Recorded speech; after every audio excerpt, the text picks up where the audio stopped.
what would you say has you convinced that Jesus is the Christ and that the whole Christianity religion is the truth? I've read my apologetic notes. Done your homework. Well, of course, I teach lots of courses answering that question. You have to choose one more than anything else. Choose one. That tops all of it. This would be hard, having a PhD in apologetics. Choose one that tops all of them. Well, okay. I want to do two. Go ahead. Okay, one is the internal. When I asked Christ to come in my heart, there was never any question that something spiritually and supernaturally occurred. I felt the change that occurred. And so I've never doubted that. Even when I started taking philosophy classes and going to college, a secular college, people will question things. You know, it was never a question of did God exist. I was like, well, I already know the answer to that. It's just a question of trying to explain it vis-a-vis their questions, which seem to indicate they're hidden. Mm-hmm. And so that actually helped me because now I had to use my brain to sort of think of the answer to the question. And I think the second one is math in the universe. It is inconceivable to me. And in all honesty, I cannot even fathom that anyone who looked at the information would come to a different conclusion. I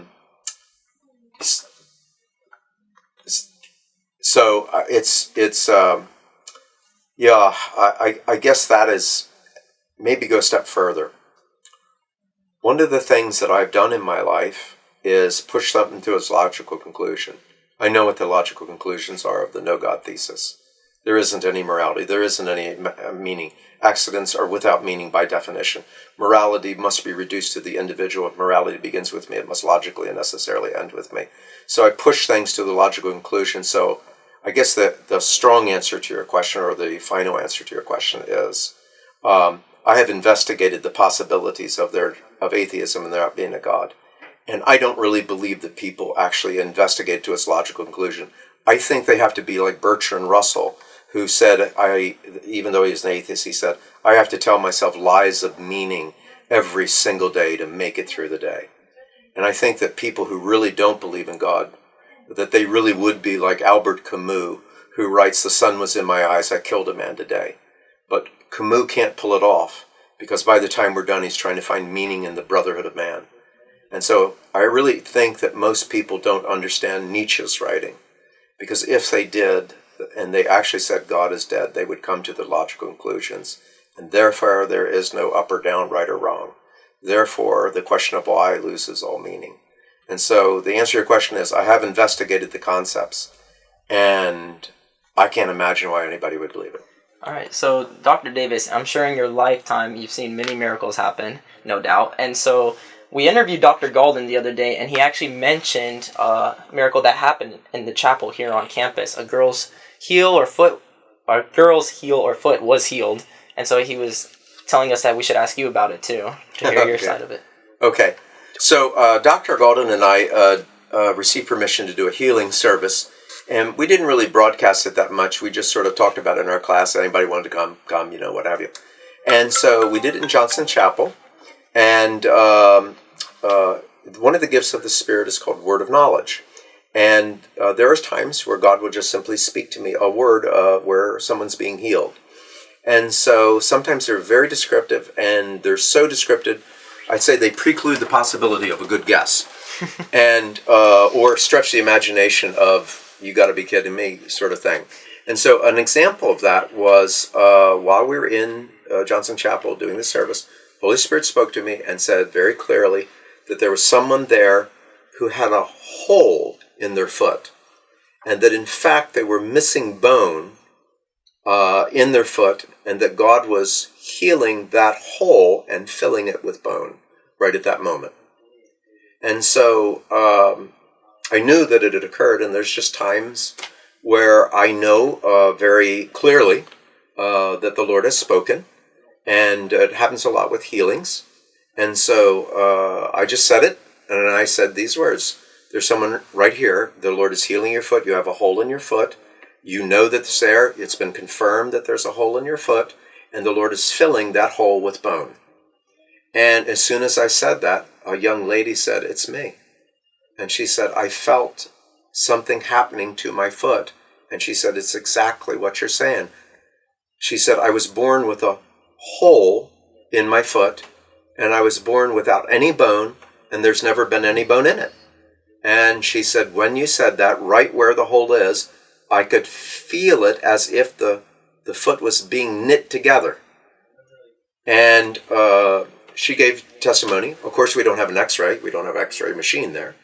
And so Dr. Galden followed up with her. And, he said, is this true?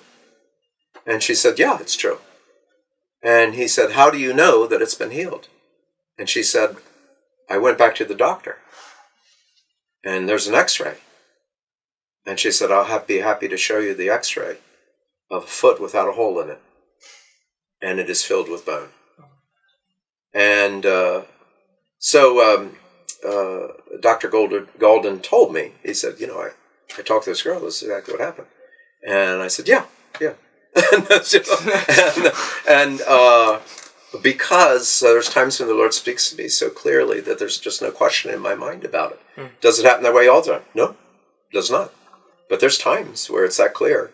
And a very similar thing happened at a church I was speaking at last year. The Lord told me these words: "I'm forming an ankle." And there was a woman there who did not have an ankle, and the ankle appeared. And so she went to the doctor, confirmed it. Sometimes people say, "Well, I've never seen a creative miracle." I have. I've seen bones formed in people who did not have them. Mm-hmm. And lots of times I don't believe that. I don't really care.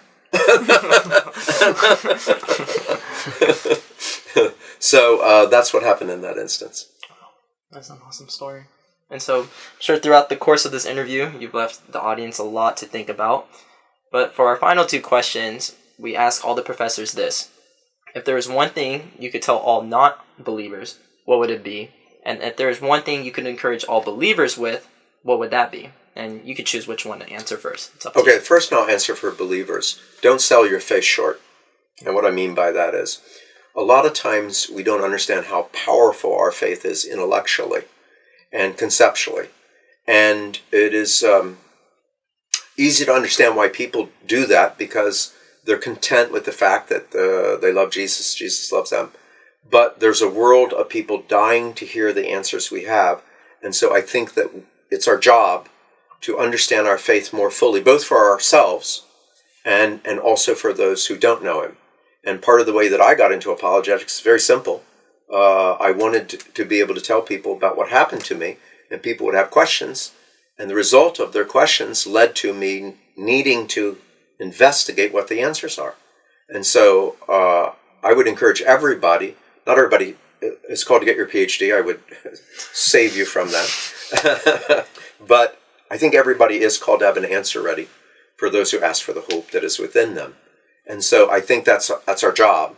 And I think that if we would discover how rich our faith is and how beautiful it is in its complexity, we wouldn't have to give up the simplicity of our faith to enjoy the complexity of it. Mm. And so I would say don't be afraid, and I think some people are afraid to investigate their faith. Don't be afraid, because truth is not afraid of a question.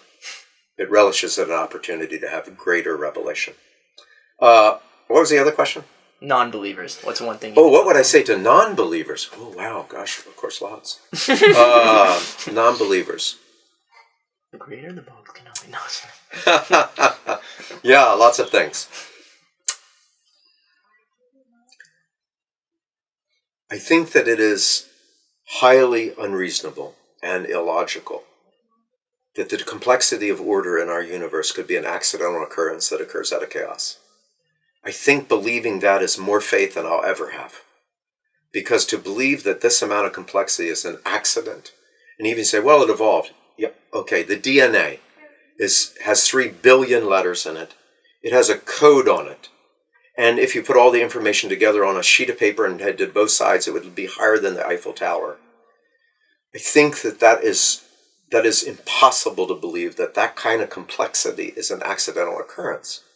And even if we go just outside of our world, the number of things that have to come together is 10 to the 53rd power. The trajectory of the universe cannot be off by 1/1,000,000th of an inch in order for life to occur.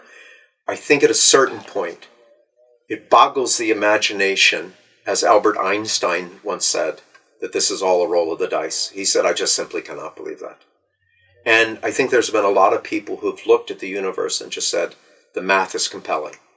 And so what I would say to the unbeliever is, have an open mind. It's comical. I think a lot of people have a psychological crutch and need not to know God. And so my advice would be, have an open mind to the math itself and investigate this little group of runaway slaves who comes up with the greatest idea in the world, which is not present in any culture around it, and that there is a God outside of time, matter, and space that creates it simply out of his desire. And I don't think that was an accidental occurrence. I actually believe he spoke.